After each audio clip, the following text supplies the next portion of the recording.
As palavras iniciais se dirigem aos integrantes da Câmara de Avaliação Institucional da USP, na pessoa do professor Rogério de Almeida, a quem agradeço o convite. Meus cumprimentos ao professor Carlotti, à professora Maria Arminda, a todos os integrantes da atual gestão eleitoral pelos resultados já alcançados. A professora Maria Helena Galutini, cumprimento a Secretaria-Geral do Conselho Universitário da Universidade de São Paulo, e na pessoa da professora Fátima Nunes, eu quero cumprimentar a todas e todos aqueles que se dedicam ao monitoramento do desempenho acadêmico. Caros amigos, caras amigas, eu vou iniciar essa apresentação que aborda o tema da avaliação e as suas métricas. Mas para isso nós iniciaremos com alguns conceitos, lembrando os três economistas que foram reverenciados com o Prêmio Nobel de Economia de 2024, o Daron Acemoglu, Simon Johnson e James Robinson. Eles foram reconhecidos por ter avaliado como as instituições determinam o desenvolvimento econômico de uma nação e a prosperidade entre as nações. Eles concluíram que a qualidade das instituições é que determina o êxito socioeconômico de um país. A obra mais conhecida no Brasil se denomina Por que as Nações Fracassam? As Origens da Riqueza, da Prosperidade e da Pobreza. Instituições, termo citado no comentário anterior. Instituições são estruturas organizacionais que têm uma função social que transcende os indivíduos e suas intenções por meio de regras e normas que condicionam seus comportamentos para se desincumbir da sua missão. Claro que nós estamos falando de instituições universitárias, o que nos leva ao próximo conceito, que é o conceito de Nation Building Universities. Me refiro a essas instituições que nasceram há vários séculos já nos Estados Unidos. A Universidade de Harvard é uma delas. São instituições educacionais que promovem a identidade, a unidade e o desenvolvimento de uma nação. Elas fomentam o senso de pertencimento, incentivam a integração cultural, combatem as desigualdades e ajudam a moldar políticas públicas e instituições nacionais. Esse é um conceito que foi desenvolvido na referência que consta desse arquivo que será compartilhado. Mas o que é a avaliação, que é o tema que nos reúne? A avaliação constitui um processo contínuo que examina o desempenho de uma instituição com o intuito de identificar suas forças e fraquezas, promover aperfeiçoamentos e assegurar a qualidade das suas atividades. Agora, esse é um conceito de avaliação seguido por um outro conceito, que é da avaliação responsável. Esse é um termo que consta da Declaração de São Francisco d'Ora, que consta do Manifesto Leiden e outros documentos que reúnem instituições em busca do aprimoramento das metodologias de avaliação. A avaliação responsável adota práticas que relativizam medidas quantitativas simplificadoras para avaliar a qualidade da pesquisa. Ela oferece aos pesquisadores vários indicadores de impactos econômicos, sociais, culturais, ambientais ou nas políticas públicas decorrentes dos seus projetos. A avaliação responsável combina, portanto, métodos qualitativos e quantitativos. Com esses conceitos iniciais, quais são os outros conceitos que nós precisamos compartilhar para uma avaliação responsável? Mas em seguida, nós já estamos antecipando mais 4 temas. O que diferencia as métricas de resultados das métricas de impactos, o que são métricas de impacto centradas na sociedade, como a avaliação pode contribuir para a prestação de contas à sociedade e alguns desafios nesse horizonte 2025-2030. Mas vamos começar com a primeira pergunta. Quais são os conceitos basilares para uma avaliação responsável?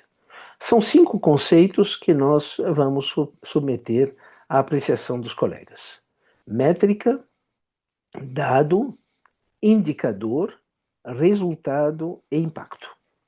A métrica é a medida para quantificar a realização de um objetivo meta. O dado é uma evidência, é a evidência para a mensuração de uma atividade acadêmica. O indicador é um conjunto de dados para monitorar o desempenho da instituição de ensino superior. O resultado é o produto decorrente de uma atividade de ensino, pesquisa ou extensão. O impacto é o efeito econômico, social, ambiental, cultural que decorre de um resultado.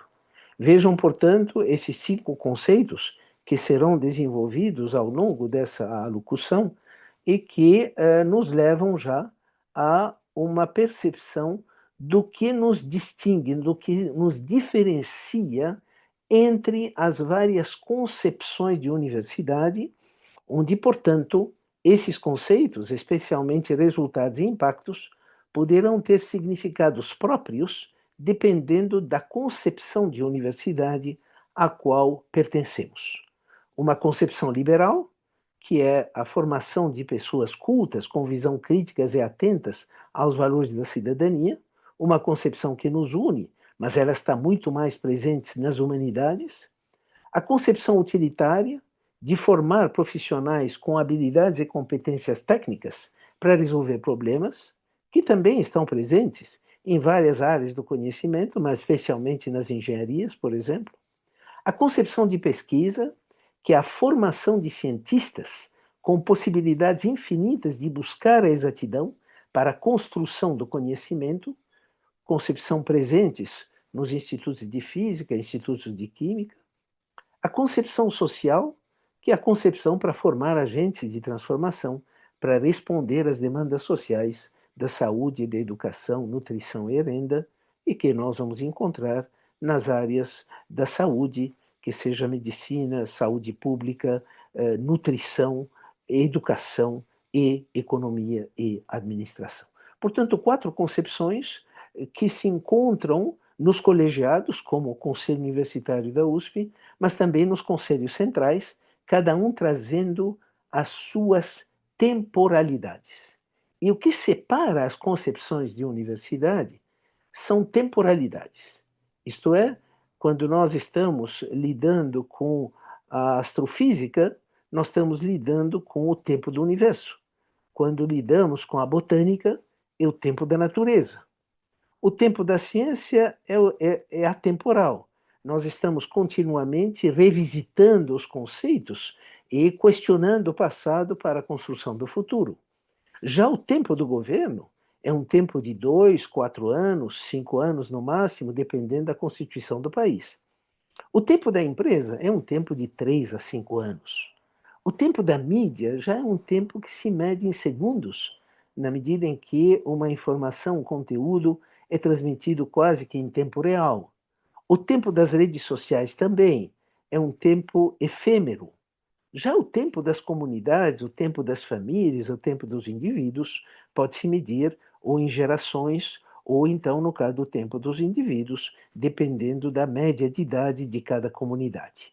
Mas convém lembrar também o tempo dos não nascidos, isto é, aquelas áreas de conhecimento e pesquisas que já estão condicionando de alguma forma as próximas gerações.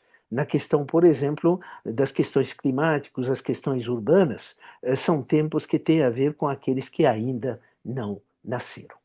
Mas o que nos une, já que nós temos as temporalidades que nos separam, o que nos une nessas concepções de universidades?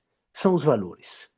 Os valores que estão materializados no Código de Ética da Universidade de São Paulo, isto é, o direito à pesquisa, o pluralismo, a tolerância e a autonomia em relação aos poderes políticos, o dever de promover os princípios de liberdade, de justiça, de dignidade humana e solidariedade. Então, se de um lado nós temos as temporalidades que nos distanciam, que nos afastam, os valores nos unem.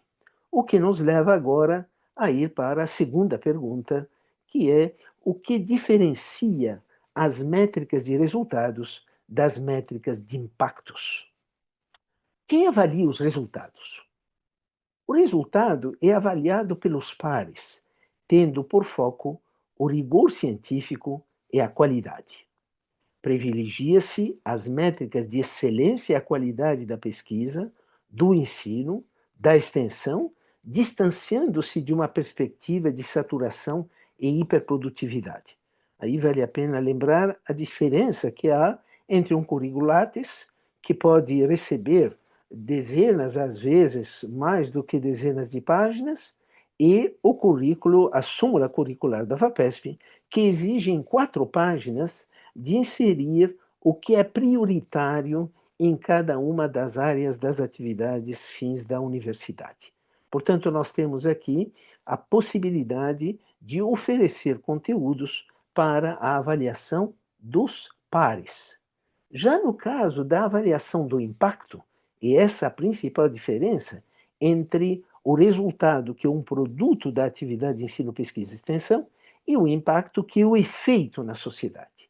O impacto é avaliado pelos destinatários do conhecimento, pelos beneficiários dos serviços prestados, assim como de outras partes engajadas, tendo por foco não só a qualidade, mas também a relevância.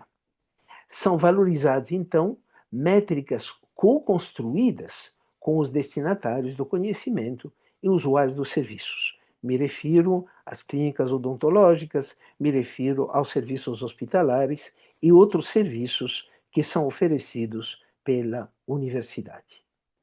Isso nos leva, então, agora à terceira pergunta. O que são métricas de impacto centradas na sociedade? Já que distinguimos as métricas de resultados, que são avaliadas pelos pares, mas as métricas de impacto, como mencionamos, são efeitos que a sociedade pode perceber. Essas métricas de impacto centrado na sociedade se dividem em vários grupos. Nós aqui apresentamos as sociais, as econômicas, as ambientais, a de inovação e de governança. Exemplos de métricas de impacto social, portanto, como a pesquisa vai ser transformada num conteúdo que vai ter um impacto junto à sociedade, são métricas que têm a ver com a segurança alimentar, a segurança sanitária, a segurança física, a segurança e a saúde mental. Outra forma de impacto social é o bem-estar humano, por exemplo, medido pelo Indicador de Desenvolvimento Humano, nos centros urbanos, nas comunidades locais, mas também no caso do Brasil, com a sua grande região amazônica, mas também nas regiões de Centro-Sul, dos povos tradicionais. A valorização da cultura nos âmbitos nacional, regional e local. Dos impactos sociais, nós vamos para os impactos econômicos. Os impactos econômicos é quando a nossa atividade acadêmica da nossa instituição tem efeitos, por exemplo, sobre as taxas de investimentos. É o caso dos campi que estão na capital e no interior, e que, especialmente no interior, a existência de um campus universitário melhora a qualidade dos recursos humanos disponíveis e, a partir daí, atrai taxas elevadas de investimentos. Mas também de poupança num país onde a maior parte da população está endividada. Nós temos mecanismos criados pelo governo, como Desenrola, como esses compromissos assumidos na folha de pagamento já quando o consumidor antecipa a receita através de um compromisso da empresa descontar da folha de pagamento o pagamento dessa dívida. Portanto, existe no Brasil claramente uma dificuldade de poupança e a existência de um endividamento. Mas também a criação de empresas duradouras, empresas filhas, como aquelas que são chamadas nos relatórios das universidades estaduais, no caso da Unicamp, no relatório que daqui a pouco nós mencionaremos. Impacto econômico do ponto de vista da geração de emprego e renda e da redução das desigualdades e da erradicação da miséria.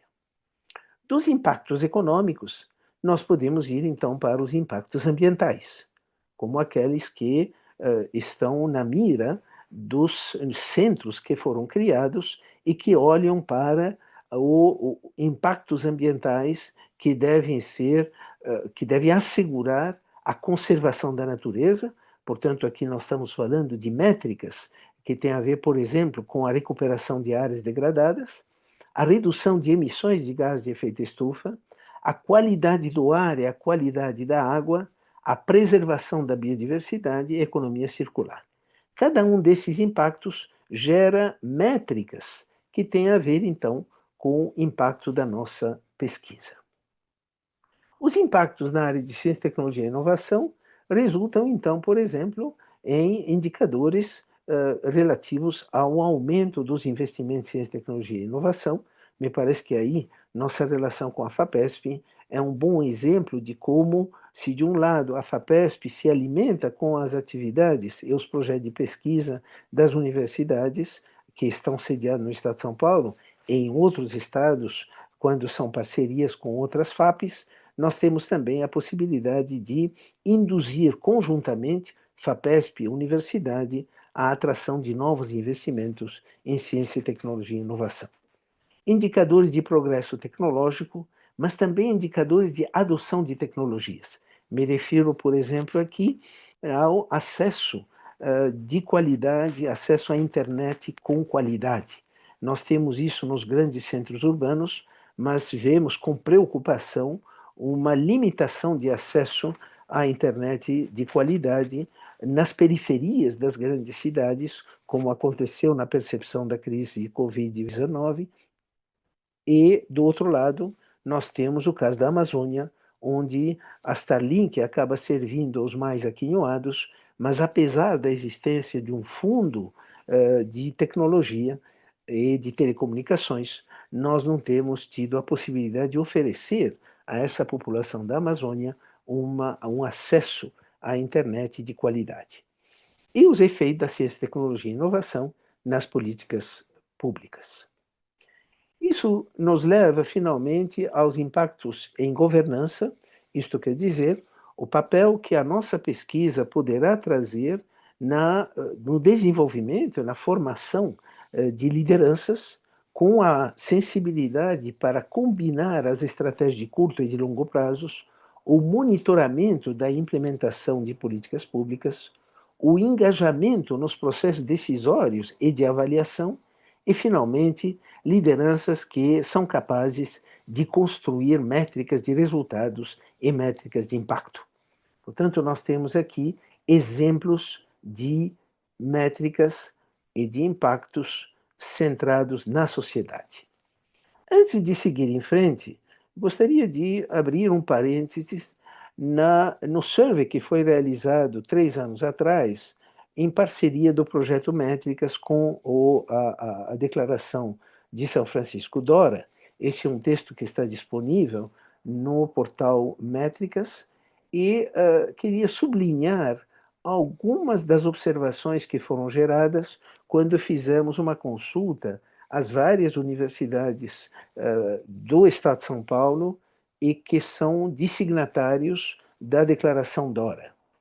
Então, nós temos primeiro uma primeira observação que temas específicos de relevância local são menos valorizados. Portanto, a pesquisa que tem um impacto nacional ou internacional é mais valorizada do que aquela pesquisa que pode ter um efeito na comunidade local. Me refiro a comunidades onde os campi estão localizados e que podem ter um efeito na melhoria da qualidade de vida, na conservação da natureza daquela comunidade. A avaliação é principalmente quantitativa e pouco qualitativa. Os critérios de avaliação não abrangem as dimensões de impacto social, econômico, ambiental, de ciência, tecnologia, inovação e de governança. Algumas universidades firmaram a Declaração Dora, porém, até o momento, poucas mudanças têm sido implementadas nos processos das novas contratações, os processos de ingresso, e as avaliações na progressão de carreira. E, finalmente, o relatório que foi elaborado propunha que o treinamento de grupos de avaliação com a apresentação da Declaração de São Francisco, do Manifesto Leiden, entre outros, contribuiriam para uma avaliação institucional responsável. Fechado esse parênteses, vamos agora ao penúltimo tema e como a avaliação pode contribuir para a prestação de contas à sociedade. Para isso, precisamos reconhecer que esses conteúdos decorrem de um trabalho coletivo das 6 universidades públicas sediadas no estado de São Paulo, num projeto apoiado pela FAPESP. E desse projeto resultaram 3 obras coletivas, a qual nós vamos nos referir na resposta a essa penúltima pergunta. Como prestar contas à sociedade no nível institucional e como a avaliação nos ajuda nessa atribuição que temos como instituição, como National Building University, nós temos que desempenhar. A primeira delas é a avaliação do impacto socioeconômico sobre a sociedade. E aí nós temos 2 exemplos. O primeiro, cuja coautoria é do professor Carlos Razzoni, Moisés Vassalo e Eduardo Haddad, que estudaram e publicaram um relatório sobre as 3 grandes universidades públicas paulistas, se elas valem o que custam. Também temos um trabalho feito por 3 colegas da Unicamp, que trata do impacto da Unicamp e foram estudar as evidências que fizeram da Unicamp como um instrumento de desenvolvimento socioeconômico. Já no caso do Marcelo Knobel e equipe, ex-reitor da Unicamp e hoje em Trieste, na Academia do Terceiro Mundo, ele abordou com ênfase a questão da comunicação, denominando o tema dele Estratégia de Comunicação das Universidades para combate aos distúrbios da informação, da pseudociência e da negação científica. A preocupação era avaliar como as universidades disseminam o conhecimento baseado em evidências para combater a desinformação. Ainda no nível institucional, mais 2 formas de monitorar o desempenho acadêmico e ajudar a prestação de contas à sociedade é o monitoramento da trajetória dos egressos. Aí nós temos novamente 2 coautoras que estudaram as metodologias e desafios do monitoramento dos egressos. Coube ao professor Sérgio Salles Filho, junto com a sua equipe, abordar as tendências em agências de fomento e implicações para as instituições de ensino superior. Qual foi a preocupação do professor Sérgio Salles Filho? Estudar e avaliar se os fluxos financeiros, se aonde vai o dinheiro, refletem o avanço do conhecimento e as demandas da sociedade. Portanto, essa conexão entre decisões de utilização de recursos financeiros e as prioridades esperadas pela sociedade. Agora vamos migrar do nível institucional para as áreas do conhecimento. E aí nós temos aquela comparação internacional que é feita pelo KS Latinoamérica, que estuda a comparação de áreas de conhecimento. A USP se destaca em algumas delas, entre elas a área de agronomia, a área de odontologia e várias outras. E aí, a recomendação é como essas áreas podem fortalecer os laços com os empregadores dos egressos. Portanto, uma forma de avaliar o desempenho de uma área de conhecimento, quando essa área é aplicada, é esse monitoramento dos laços com os empregadores dos nossos egressos. Mas também, no caso do trabalho publicado pelo professor Luiz Nunes de Oliveira, do Instituto de Física de São Carlos, a conexão das áreas de conhecimento com suas comunidades locais, nós voltamos ao tema da conexão entre um campo, um campus e o seu ambiente. E aí, o trabalho do nosso professor Luiz Nunes é o diálogo entre as áreas de conhecimento e a sociedade, diversidade e uma rota para a convergência. Agora entramos no terceiro nível, que é depois do nível institucional e do nível das áreas do conhecimento, e no âmbito do docente. E aí nós temos dois trabalhos, duas reflexões. A primeira delas é a importância, em termos de avaliação, de repensar o ensino, pesquisa e extensão de um docente, não mais em termos do rigor metodológico, que deve ser mantido, mas em termos dos resultados dos seus impactos. Portanto, num projeto de pesquisa, ou mesmo num projeto de ensino, um projeto de extensão, depois de ter definido o tema, a metodologia, ir rapidamente para as metas de resultados e impactos, para em seguida voltar para a temática, a metodologia e a partir daí a própria revisão bibliográfica, para a partir daí estruturar um projeto que já dialoga com as expectativas daqueles destinatários, quando são, obviamente, projetos de pesquisa aplicada. É claro que sempre haverá espaço para os projetos na área da filosofia, da física teórica, que evidentemente só vão dialogar com seus pares e não vão necessariamente se submeter à expectativa imediata da sociedade.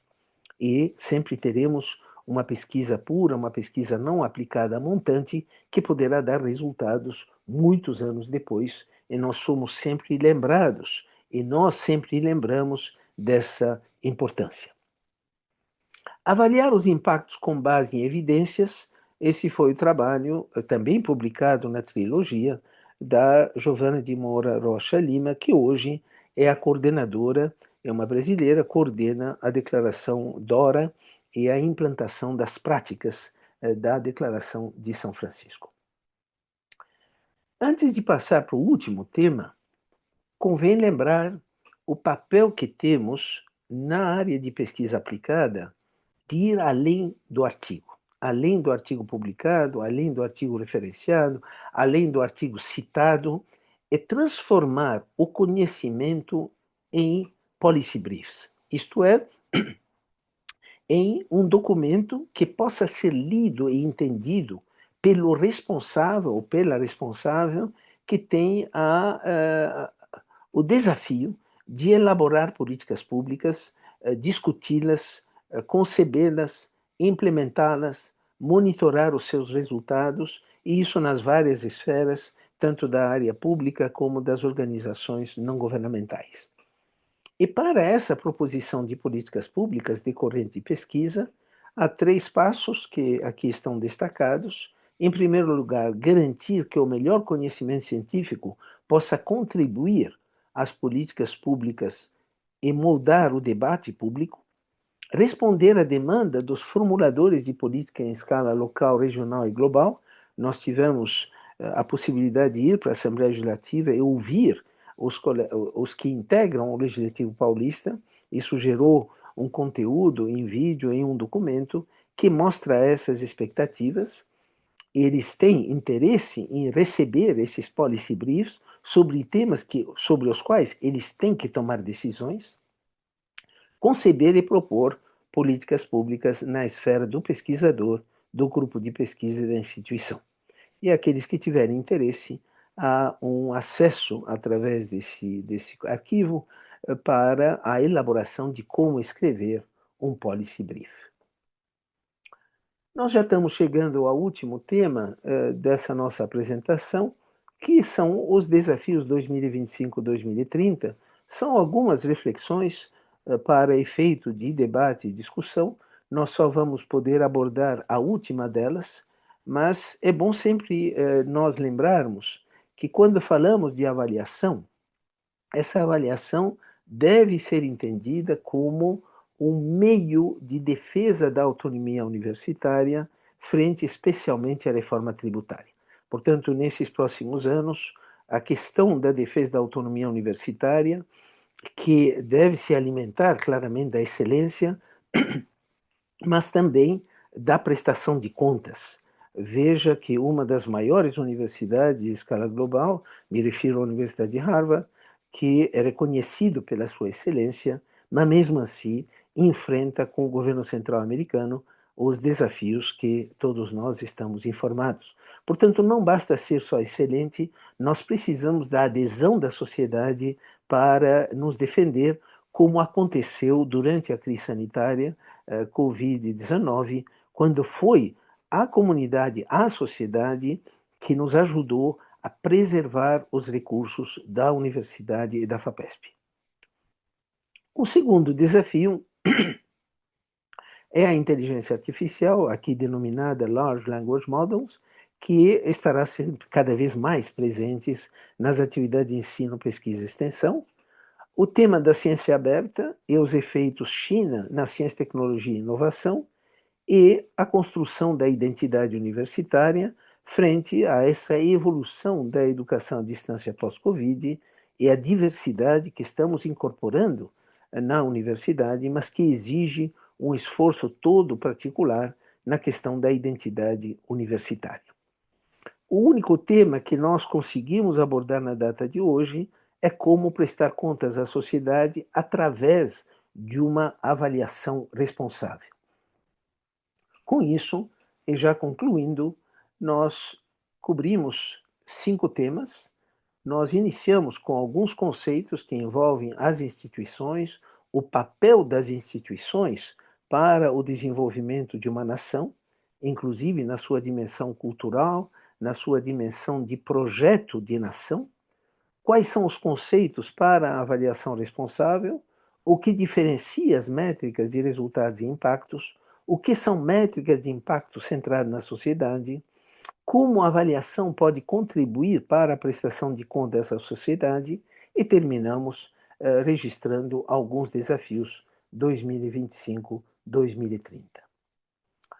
Para terminar, nós destacamos do nosso relatório, que é um relatório feito em parceria com a Declaração de São Francisco, denominado Avaliação Responsável da Pesquisa na Educação Superior Brasileira. Em primeiro lugar, avaliações promovem valores e comportamentos projetados para o futuro, além de fornecer respostas no presente e, ao mesmo tempo, elas permitem analisar o desempenho retrospecto. Então, toda vez que falamos em avaliação, não tem somente a recuperação do passado, mas determinando as métricas que sejam de sumo, de processo, de resultados e de impacto, nós estamos condicionando já a construção do futuro. Qualquer métrica ou indicador escolhido para representar uma dimensão de desempenho implicará na possibilidade de distorção de comportamentos. Quanto maior for a dependência em relação a um conjunto limitado de indicadores, maior será essa tendência de distorção. É o cuidado de quando nós escolhemos poucos indicadores e os mantemos por muito tempo, porque eles tendem a distorcer o comportamento para atender exatamente esse mesmo indicador. Processos de avaliação responsável aumentam a capacidade de diálogo e transparência entre as universidades e a sociedade para incorporar valores como a flexibilidade e a representatividade da avaliação das atividades científicas. Foi o que nós tentamos passar como mensagem, mostrando que a avaliação, além dela ser relevante para a dinâmica interna da instituição, ela também serve para a prestação de contas para a sociedade. Nós vamos deixar algumas referências bibliográficas, mas especialmente a última, que é o Practical Guide to Implementing Responsible Research Assessment at Research Performing Organizations, que é o guia prático recém-publicado pela Declaração de São Francisco, assunto que será abordado no segundo semestre, numa parceria da USP com a Declaração de São Francisco. Com isso, eu quero mais uma vez agradecer ao professor Rogério de Almeida, toda a Comissão de Avaliação Institucional da USP, por esta oportunidade. Muito obrigado